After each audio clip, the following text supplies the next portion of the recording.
یہ ساری آج شیلز یہ دیکھ لیں، ٹیئر گیسنگ شیلز، یہ ساری کل شام سے یہ صرف میرے گھر میں جو پڑے ہیں، یہ ہمارے گھر کے ارد گرد جو شیلز ملے ہیں، جو میری زمان پاک کے گھر کے اندر جو شیلنگ ہوئی ہے، میں یہ آپ کو اس لیے دکھا رہا ہوں کہ یہ کل دوپہر سے میرے گھر کے اوپر حملہ ہے، اور یہ شیلز جو آپ دیکھ رہے ہیں یہ صرف جس طرح میں نے کہا اس گھر کے اندر، یعنی میرے گھر کے اندر یہ وہ شیلز ہیں جو گھر کے باہر ہیں اس کا ہمیں کوئی اندازہ نہیں، وہ ساری سڑک کے اوپر ساری رات صبح تک، اور ابھی جب میں آپ سے بات کر رہا ہوں پھر شیلنگ ہو رہی ہے، پھر ایک اور حملہ ہو گیا۔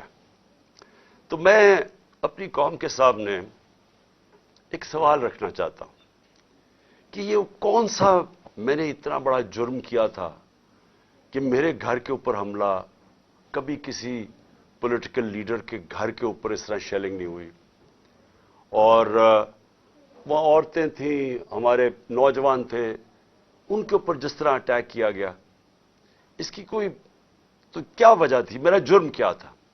جرم یہ تھا، ذرا میں آپ چاہتا ہوں غور سے سنیں میرا جرم کیا تھا۔ ایک کیس لگا ہوتا ہے توشہ خانہ کا، جو توشہ خانہ کا کیس میرے اوپر ایک الزام لگایا گیا، اور شکر ہے اللہ کا کہ وہ الحق ہے، وہ توشہ خانہ کا سب کے سامنے اب ریکارڈ آ گیا۔ میں چیلنج کرتا ہوں کہ جب یہ کیس سنا جائے گا، اگر کسی نے ساری چیزیں جائز طریقے سے، یعنی جائز طریقے سے، توشہ خانہ کا مطلب ہوتا ہے کہ جو آپ پریزنٹ آپ کو جب گفٹس ملتی ہیں تو ان میں سے جو آپ رکھنا چاہتے ہیں ایک قیمت ادا کر کے لے لیتے ہیں، وہ آپ کی پراپرٹی بن جاتی ہے، یہ توشہ خانہ ہے، اور یہ 70 سال سے یہی ہے۔ اور یہ جو کہتے ہیں کہ وہ اچھا جی وہ آپ کو کوئی بڑا تحفہ ملا تھا، اسٹیٹ گفٹ، جو آپ چیز خریدتے نہیں ہیں توشہ خانہ کی، وہ آکشن ہو جاتی ہیں، وہ کوئی عجائب گھر میں نہیں رکھی جاتی۔ تو میرے اوپر پورا انہوں نے میڈیا ٹرائل چلوایا، اسی کے اوپر کیس کر دیے، اور اب اللہ کا کرم ہے کہ ان ساری چیزیں ان کی سامنے آ گئی ہیں، اور ابھی آپ کو پتہ چلے گا جب وہ دیکھیں گے کہ انہوں نے چوری کی ہے توشہ خانہ سے، اور انشاءاللہ وہ سامنے آ جائے گا۔ اب توشہ خانہ کا کیس لگا F8 کی کچہری میں۔ F8 کی کچہری میں 2 دفعہ بم دھماکے ہو چکے ہیں، وہ اس کو آپ کی جو سیکیورٹی ہے وہ پروٹیکٹ ہی نہیں کر سکتی۔ وہ جگہ ایسی ہے کہ وہاں وکیل بھی شہید ہوئے، وہاں ججز بھی شہید ہوئے، ادھر ہی جب 2 دفعہ دہشت گردی ہوئی، تو جب وہاں اس کو پروٹیکٹ کر ہی نہیں سکتے، اور خود انٹیریئر منسٹر کہہ رہا ہے کہ میری جان خطرے میں ہے، انٹیریئر منسٹری کہہ رہی ہے کہ میری جان کو خطرہ ہے، ایک میرے اوپر حملہ ہو چکا ہے۔ مجھے پتا ہے کہ جو لوگ آج بیٹھے ہوئے ہیں یہ اقتدار میں، جو شہباز شریف اور رانا ثناء اللہ، یہی انہوں نے ہی پہلا میرے اوپر کیا تھا، اور ایک اور ایجنسیز کے آدمی نے، اب وہی پاور میں بیٹھے ہیں، خطرہ ان سے ہے۔ تو میں ایک چیز مانگی کہ مجھے سیکیورٹی دیں ادھر جانے کے لیے، اور اگر سیکیورٹی نہیں دے سکتے تو میرا ادھر کر دیں کیس جدھر مجھے سیکیورٹی ملتی ہے۔ جب سے میری ٹانگ ٹھیک ہوئی ہے، میں 2 دفعہ ایک لاہور ہائی کورٹ گیا اور ایک اسلام آباد، کوئی سیکیورٹی نہیں تھی، کوئی پروٹیکشن نہیں تھی۔ اور پھر میں واضح کر دوں کہ یہ ان پریسیڈنٹڈ ہے کہ ایک ایکس پرائم منسٹر کو قاتلانہ حملہ ہوتا ہے، اس کے بعد اس کو سیکیورٹی نہیں ملتی۔ اس کے لیے اس وجہ سے ہم نے عدالت میں گئے ہوئے ہیں کہ ہمیں سیکیورٹی دو، اور اس جج نے میرے اوپر وارنٹ نکال دیا۔ اب یہ وارنٹ کیا ہے جس کے لیے پولیس آئی ہوئی تھی؟ میں یہ ذرا سارا آپ کو سمجھانا چاہتا ہوں کہ یہ جو ساری ابھی بھی شیلنگ ہو رہی ہے، یہ پولیس کا اور کوئی کام نہیں ہے، پوری فوج کی فوج آئی ہوئی ہے، رینجرز آئے ہوئے ہیں کہ اس طرح کوئی دہشت گرد یا زمان پاک میں بیٹھا ہوا ہے۔ وارنٹ صرف یہ تھے کہ آپ کو پولیس عدالت میں پیش کرے، یہ ہے وارنٹ۔ جس عدالت میں اس لیے نہیں جا سکا کیونکہ سیکیورٹی کا ایشو تھا، عدالت نے پیش کرنا، یہ پولیس نے وہاں پیش کرنا تھا۔ رات کو جو پریزیڈنٹ ہیں لاہور ہائی کورٹ کے بار کے، اشتیاق خان، انہوں نے شورٹی دے دی، ان کو میں نے آتھرائز کر دیا، انہوں نے شورٹی دی کہ وہ جو میرا اپیرنس ہے ہائی کورٹ میں وہ گارنٹی کرتے ہیں۔ 18 کو انہوں نے شورٹی دے دی میں ہائی کورٹ میں پریزنٹ ہوں گا۔ تو جب انہوں نے شورٹی دے دی، تو وہ پولیس آفیسر جو مجھے اریسٹ کرنے آیا تھا اس کو شیورٹی مل جاتی، وہ کیس اس کو انتظار کرنا چاہیے، تو میں نے فیصلہ کر لیا کہ میں عدالت جا رہا ہوں، اس لیے تو وہ آیا تھا مجھے اریسٹ کرنے۔ اور یہ قانون ہے، یہ جو code of criminal C C P جسے کہتے ہیں کہ code for criminal C R P C, جو کوڈ ہوتی ہے جس کے تحت یہ قانون بنا ہوا ہے، اس کا سیکشن 75 کہتا ہے کہ یہ اگر کر دیں تو پولیس آپ کو اریسٹ نہیں کرتی۔ تو وہ رات لے کے پھر رہا اشتہا خان یہ اب شیورٹی، اور پولیس والا ہی نہیں مل رہا۔ وہ کیوں نہیں مل رہا؟ کیونکہ انہوں نے فیصلہ کیا ہوا تھا میرے اوپر یہ اٹیک کرنے کا۔ اب یہ میں آپ کو دکھا رہا ہوں کہ یہ صرف شیلز نہیں ہیں، یہ گولیاں آپ کے سامنے ہیں، یہ گولیاں چلائی انہوں نے یہاں۔ یہ گولیاں چلانے والے ایک آدمی کو عدالت میں پیش کرنے کے لیے نہیں آتے۔ ان کے عزائم، یہ جو اوپر سارے بیٹھے ہوئے ہیں جنہوں نے پہلے ہی مجھے قتل کرنے کی کوشش کی تھی، ان کے عزائم یہ نہیں تھے کہ عمران خان نے یہ عدالت میں بھی کہ وہ کہہ رہے کہ میں پہنچوں گا، اس کے باوجود یہ حملہ کر رہا ہے، اور ابھی تک حملہ ہو رہا ہے۔ ان کا مقصد کچھ اور ہے۔ لندن کے اندر پلان بنا، وعدے کیے گئے نواز شریف سے، وعدہ یہ کیا گیا کہ اگر ہمیں بیک کریں گے تو میں آپ کو یہ کر کے دوں گا، جس میں عمران خان کو جیل میں ڈالوں گا، پی ٹی آئی کو ختم کروں گا، نواز شریف کو سارے کیسز ختم کروں گا۔ یہ پلان تھا پورا۔ یہ پلان بڑی دیر سے پتہ ہے، میں بتاتا جا رہا ہوں آپ سب کو۔ اس پلان کے تحت یہ گیم چل رہی تھی۔ کیوں میرے ورکرز اس طرح، جس طرح انہوں نے یہ دفاع کیا زبان پاک کی، میں تو کیا ان کو 2 دفعہ کہا، میں نے کہا دیکھو یہ میں کوئی انتشار نہیں چاہتا، میں چاہتا ہوں میں چلا جاتا ہوں، بیگ میرا پیک تھا۔ لیکن سارے کارکنوں کا کیا مسئلہ تھا؟ ان کو پتا تھا کہ جب سے ہماری حکومت گئی ہے، ہمارے لوگوں کو تشدد کیا گیا جیل میں، کسٹوڈیل ٹارچر کہتے ہیں اس کو، جیل کے اندر تشدد کیا گیا۔ اعظم سواتی، شہباز گل، ہمیں پتا ہے ارشد شریف سے کیا ہوا، ہمیں پتا ہے سوشل میڈیا کے لڑکوں سے کیا ہوا، اور ہمیں پتا ہے کہ وہ درویش، وہ جو اسپیشل انسان تھا جس کے پاس پیار کے علاوہ کچھ تھا ہی نہیں، ذل شاہ سے کس طرح انہوں نے اٹھایا اور اسے تشدد کر کے قتل کر کے سڑک پہ پھینک گئے۔ تو وہ سارے فکر کر رہے تھے کہ دیکھیں اگر انہوں نے یہ آپ سے لے گئے ایک دفعہ آپ کو، تو یہ آپ سے بھی یہ کریں گے۔ اس لیے انہوں نے رات سے وہ مقابلہ کر رہے ہیں ان کا، صرف اس وجہ سے۔ سو میں آج یہ پوچھنا چاہتا ہوں، میں وہ جو اپنے آپ کو نیوٹرل کہتے ہیں ان سے پوچھنا چاہتا ہوں کہ مجھے یہ بتائیں کہ رینجرز کو بھیجنے کا کیا کام تھا؟ میرے دیوار کے اوپر رینجرز چڑھ رہے تھے، اندر آنے لگے تھے۔ میں کون سا جرم کیا کہ رینجرز کو یہاں اٹیک کروایا میرے اوپر؟ اور جب رینجرز اور ہمارے لوگوں کا آمنا سامنا ہوگا تو کیا کوئی قوم سمجھے گی کہ ہماری اسٹیبلشمنٹ نیوٹرل ہے؟ اور کیا یہ کرنا چاہیے کہ رینجرز یعنی فوج کو اور عوام کا آمنا سامنا کروانا چاہیے؟ جب ٹی ایل پی آ رہی تھی اسلام آباد کی طرف تو مجھے تب آرمی چیف نے کہا تھا کہ ہم بالکل فوج کو سیولینز کے سامنے نہیں لے کے آئیں گے۔ تو اب کیوں آ رہی ہے؟ کیا وجہ ہے؟ کون سا جرم ہے؟ کیا جرم کیا میں نے؟ اور کیا وجہ ہے کہ اس طرح کی بے دردی سے، جس طرح کا ابھی تک سب کو یہ جو شیلز مارے گئے ہیں، گولیاں چلائی گئی ہیں، یعنی یہ کیا جمہوریت ہے؟ کیا ہم نے کبھی ہمارے 3.5 سال میں کبھی کسی کے اوپر 3 لانگ مارچز دی، پروٹیسٹ تھے، کیا ہم نے کبھی کسی کے اوپر یہ کیا؟ تو یہ کیا وجہ ہے؟ اس کے پیچھے کیا ہے؟ ہم سب سوال پوچھ رہے ہیں، ہم سب حیران ہیں کہ اس سب کا مقصد کیا ہے؟ چاہتے کیا ہے؟ کیا یہ وہ ساری وہی ایک تسلسل ہے کہ کسی طرح تحریک انصاف کو دیوار سے لگاؤ، لیکن اس سے بھی زیادہ عمران خان کو مائنس کرو بیچ میں سے، اس لیے پکڑنے آئے تھے؟ اور دیکھیں، میں آج اپنی ساری قوم کے سامنے کہہ رہا ہوں کہ دیکھیں میں نے پوری کوشش کی ہے جب سے میری گورنمنٹ گرائی گئی ہے کہ کوئی میری وجہ سے اس ملک میں انتشار نہ ہو۔ ہم نے سارے پرامن 70 جلسے کیے، سب پرامن۔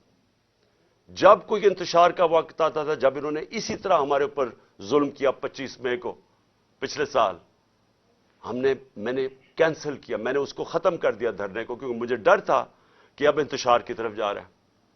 اس کے بعد 26 نومبر لاکھوں لوگ جمع تھے وہاں اس وقت پنڈی میں۔ ہمارا پلان تھا اسلام آباد میں جا کے دھرنا دینا، لیکن جب میں نے ماحول دیکھا جو انہوں نے پولیس جمع 30,000 پولیس جمع کی ہوئی تھی، تو مجھے پتا تھا پھر یہ تو جان کے چاہ رہے کوئی کلیش ہو، تو میں نے وہ کینسل کر دیا۔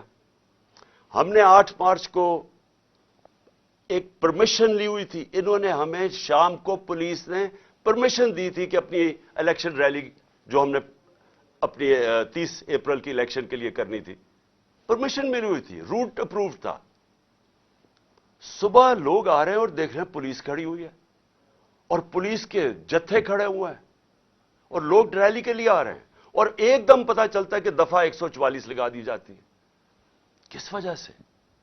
الیکشن جب ڈیٹ اناؤنس ہو جائے، آپ الیکشن ریلی کے خلاف دفعہ 144 کیسے کر سکتے ہیں؟ وہ بھی کیئر ٹیکر گورنمنٹ۔ اور اس کے بعد شیلنگ شروع ہو جاتی ہے، جس طرح اب آتے ساتھ ہی شیلنگ، ڈرانا، دھمکانا، مارنا، اور اس میں ضلع شاہ کا جس طرح قتل کیا گیا۔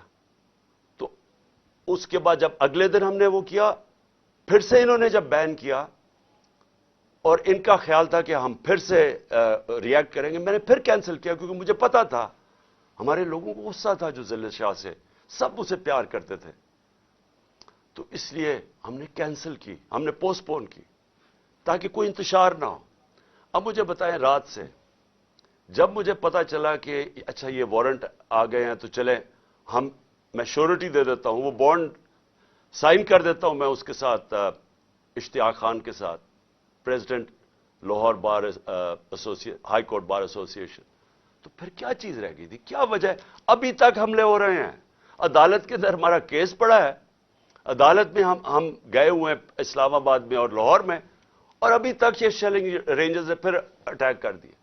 اور مجھے ابھی بھی نہیں سمجھ آئی کہ میرے گھر کی دیواروں سے کود کے اندر آ رہے تھے، کیا کوئی کمانڈو ایکشن کرنا تھا کہ عمران خان کو پکڑ کے لے جانا تھا؟ یہ کیا مذاق کر رہے ہیں اس ملک کے ساتھ؟ اور میں آخر میں افسوس سے کہنا چاہتا ہوں کہ دیکھیں یہ ملک کو ادھر آپ لے کے جا رہے ہیں، اور جو بھی اس وقت پاور میں بیٹھے ہیں، میں آپ کو یہ بتا دوں کہ ملک کو ادھر لے کے جا رہے ہیں کہ یہ میرے ہاتھ سے بھی چیز نکل جائے گی۔ اب یہ جو لڑکوں نے، یہ تھوڑے سے تھے، جس طرح انہوں نے وہاں کھڑا ہو کے ٹیئر گیسنگ سب کے باوجود، اتنی بھاری پولیس کی نفری اس کے سامنے کھڑے ہوئے ہیں، صرف اس خوف سے کہ چیئرمین کو اٹھا کے لے جا کے یہ پھر جیلوں میں تشدد کریں گے، اور خوف یہ ہے کہ انہوں نے قتل کرنے کی کوشش کی تھی اور یہی اب جیل میں لے کے جا رہے ہیں۔ کسی کو اعتماد نہیں ہے ان مجرموں کو، یہ جرائم پیشہ لوگ ہیں، کسی کو ان کے اوپر اعتماد نہیں ہے۔ تو میں سوال یہ پوچھتا ہوں کہ جو اس وقت اقتدار میں بیٹھے ہیں، جو پاور میں ہیں، جو پاور کنٹرول کرتے ہیں پاکستان کی، اور وہ یہ نہیں ہے یہ جو رانا ثناءاللہ اور یہ جو شہباز شریف ہے جن کے پاس پاور ہے، کیا کوئی فکر ہے آپ کو پاکستان کی؟ کیا آپ کو فکر ہے کہ یہ ملک جا کدھر رہا ہے؟ کیا آپ کو فکر ہے کہ میں اگر آپ جب بھی مجھے پکڑ لیں گے کیا ہوگا؟ جیل میں چلا جاؤں گا، زندگی موت اللہ کے ہاتھ میں ہے، عزت ذلت اس کے ہاتھ میں ہے، کیا کر لیں گے آپ؟ اور زیادہ پارٹی طاقت میں آئے گی، لیکن اس کا جو نتیجے میں جو رد عمل آئے گا وہ کیا فائدہ ہوگا پاکستان کو؟ کس کو نقصان ہوگا؟ جس ملک کی معیشت ابھی بیٹھ چکی ہے، بھی بیکاروں کی طرح پیسے مانگتے پھر رہے ہیں، ملک سکڑتا جا رہا ہے، مہنگائی آسمانوں پہ ہے، مہنگائی ایسی مہنگائی پاکستان کی تاریخ میں نہیں آئی، تنخواہ دار طبقہ پس گیا ہے، بیچاروں کے پاس اس وقت حالات یہ ہیں کہ ان کا 2 ہفتے کے اندر ان کے پاس تنخواہیں ختم ہو جاتی ہیں۔ اس ماحول کے اندر انتشار پھیلانا، کیا یہ کوئی پاکستانی سوچ رکھے؟ یہ تو کوئی دشمن ایسے کرے ملک کے ساتھ تو یہ ہمارے ہاتھ سے گیم نکل جائے گی۔ یہ جو حرکتیں ہو رہی ہیں، یہ میری، اب یہ جو باہر لڑکے ہیں یہ میری نہیں سن رہے، جب ان کے اوپر یہ انتشار ہو رہا ہے اور یہ جو شیلنگ ہو رہی ہے وہ میری نہیں اب بات سنتے، وہ اب میرا کوئی کنٹرول ان کے اوپر نہیں ہے، اور جس طرح کی اب بمباری اور یہ سب کے ہاتھ سے نکل جائے گا۔ اس لیے میں کہنا چاہتا ہوں اپنی عدلیہ سے سب سے پہلے کہ دیکھیں امید صرف اب ہمیں آپ پہ رہ گئی ہے. یہ جرائم پیشہ لوگ جو گورنمنٹ میں بیٹھے ہیں یہ تو کوشش کر رہے ہیں کہ 80 کیسز کر دیے ہیں, یہ تو کیسز بڑھتے جائیں گے. یہ تو کوئی کبھی ایک عدالت کبھی دوسری عدالت, ان کی تو کوشش ہے کہ میں الیکشن نہ لڑوں, یا میں کسی جیل میں چلا جاؤں, اور یا سارا وقت الجھا رہا ہوں کیسز میں کہ کبھی ایک وارنٹ نکل رہا ہے. تو ہمیں تو صرف امید عدلیہ سے ہے, اور دوسری ہم امید لگا رہے ہیں اپنی جو اسٹیبلشمنٹ ہے اس ملک کی کہ کیا آپ کا انٹرسٹ پاکستان میں ہے یا نہیں ہے. تو یہ جو تماشا ہو رہا ہے اس کو بند کریں, ملک کا سوچیں. یہ جو بھی پلان ہے لنڈن کا اس کے اوپر نہ کام کریں. یہ ملک تباہی کی طرف جا رہا ہے, اور میری اپیل ہے آپ سب سے کہ اب اس ملک کا سوچیں. آپ جن کا جینا مرنا اس ملک میں ہے, ہمارے تو کوئی باہر نہیں جانا, میں تو کوئی لنڈن نہیں جانا جس طرح یہ سارا ٹبر اٹھ کے چلا جاتا ہے یا دوسرا اٹھ کے وہ باہر چلا جاتا ہے. ان کی تو باہر پراپرٹیز اربوں ڈالر ہیں, ہمارا تو جینا مرنا یہاں ہے. تو میرا اکیلے کو فکر نہیں کرنا چاہیے, ہر اس پاکستانی کو اس ملک کا سوچنا چاہیے جو اٹھ کے لنڈن نہیں چلا جائے گا, جس کے باہر ڈالرز نہیں پڑے ہوئے. ان سب کو سوچنا چاہیے کہ ملک جا کس طرف رہا ہے. اور اپنی عوام کو آخر میں آپ کو کہنا چاہتا ہوں, میں پھر سے آپ کو کہنا چاہتا ہوں, میں پکڑا جاؤں, جیل میں بھی چلا جاؤں, جو بھی مجھے ہو جائے, آپ نے یہ جو حقیقی آزادی کی ہماری تحریک ہے, آپ نے سب نے اس میں شرکت کرنی ہے, کیونکہ غلام قوم کا کوئی مستقبل نہیں ہوتا. یہ جو ایک چھوٹا سا طبقہ اوپر حاوی ہوا ہے, قانون کے وہ اوپر بیٹھا ہے, ہر قسم کا ظلم کرتا ہے لوگوں پہ, خوف کے اوپر ملک چلاتا ہے, سارے ملک کے وسائل کے اوپر قبضہ کر کے بیٹھا ہوا ہے, یہاں سے پیسہ چوری کرتا ہے, ہنڈی والے سے باہر بھجوا دیتا ہے. ملک کا ساری چوری کا پیسہ آج ان کے بڑے بڑے بینک اکاؤنٹس اور لنڈن اور باہر مغربی کیپٹلز میں ان کا پیسہ پڑا ہے. صرف دبئی کے اندر 20,000 پاکستانیوں نے, یہ ابھی بلومبرگ کی رپورٹ ہے, 20,000 پاکستانیوں کا دبئی میں $10.4 ارب پڑا ہوا ہے. تو ملک کیسے آگے جا سکتا ہے اگر یہ ان لوگوں کے ہاتھ میں ملک رہے گا. اس لیے میں قوم کو آج کہہ رہا ہوں کہ آپ نے پوری طرح اس حقیقی آزادی کی جہاد میں شرکت کرنی ہے. پاکستان زندہ باد.